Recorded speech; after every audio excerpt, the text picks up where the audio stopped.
All of my friends and I were shacked up. We had the entire floor covered with sleeping bags, board games laid out, plenty of batteries for our flashlights, and of course, snacks.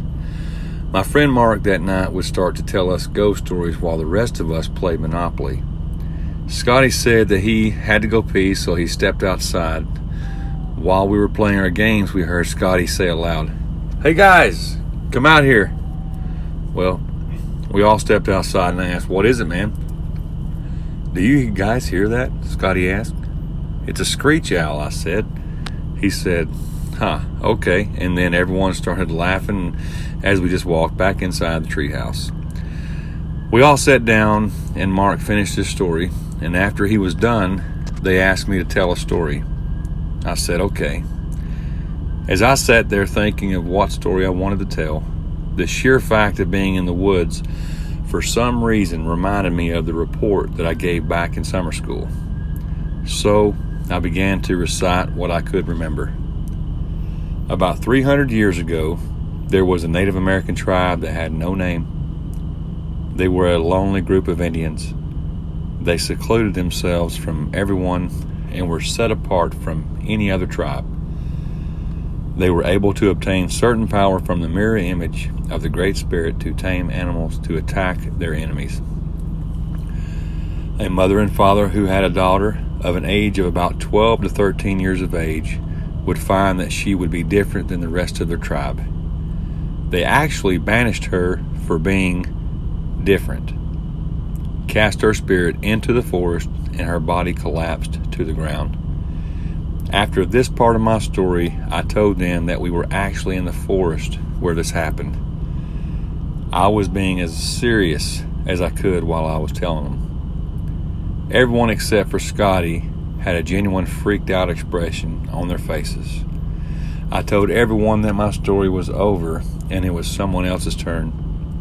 Scotty scooted closer in, grabbed the flashlight, and said it was his turn. I said, okay. Then me and a few of my other friends started playing spades. As Scotty was telling us the story, there was a sudden burst of loud thuds on the door that led out to the deck. The hair on the back of my neck stood straight up. Mark ran over to the door and opened it. There was a quick flash of light and then back to darkness. After this happened, we heard the screech owl make its noise again. Only this time, it was much louder and sounded to be much closer. It freaked us all out. Then there was silence.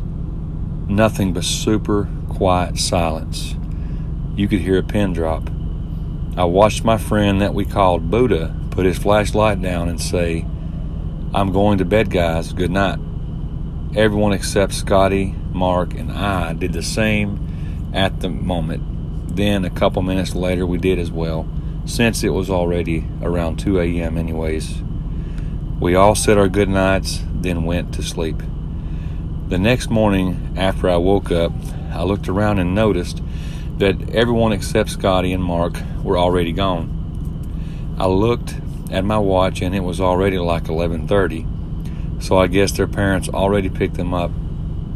My two friends and I started to clean up the mess in the treehouse from the night before. There were candy bar wrappers and general trash everywhere. After we were done, I opened the door to the deck to get some air flowing into the treehouse. And we all sat down to talk about what happened. Scotty seemed to think it was something supernatural. Mark suggested that my dad was messing around with us. And I didn't know what the heck happened or how to explain it. I was really just at a loss for words. A little bit later, we climbed back down the tree and walked up towards the house, and I saw my dad over in the driveway with the hood up on his Chevy truck. He was doing something to the engine or whatever. We three walked over to him and chatted with him for just a minute. He laid his wrench down and said, "Hey there, guys." We said, "Hello back." And then he picked his wrench back up and went back to what he was doing. We walked away from Dad and went towards the house. "What's up with your dad?" Mark asked. I said, "I didn't know, but something seemed to be a little bit off." about him for a second, I thought. Scotty said he felt the same way. As we got closer to the house, Mom stepped out on the porch to greet us with a smile and asked, "Did you boys have fun last night?" We all three said yes. She snickered and said, "Come on in the house and I'll make you guys some lunch while we wait on their parents to arrive." We all said okay, and we're starving. Mom laughed and then gave us all sandwiches and drinks. After my friends were picked up, I cleaned myself up and then went out again to see my dad. Hey, Dad," I said. While he was still looking under the hood of his truck, he turned his head towards me and said, "Yes, son." "Are you okay?" I asked. He said he was okay, but needed to talk to me since my friends were gone. And I said, "Okay." We walked up to the front porch and chatted.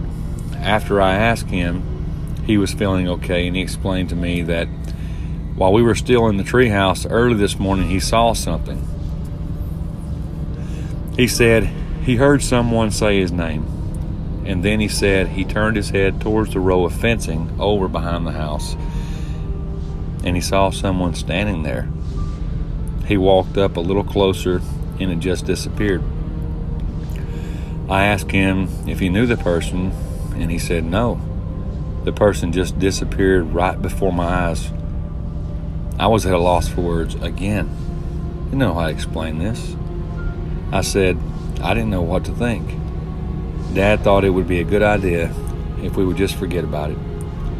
In fact, he said all the things I told him that has happened over the past year or so would be a good idea not to worry about and just move on with life.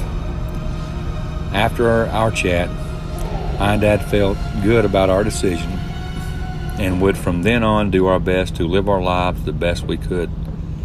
I myself felt that everything could easily just be a figment of my imagination anyways. Dad and I got up, walked into the house, and began getting ready for supper. And this was definitely a crazy weekend.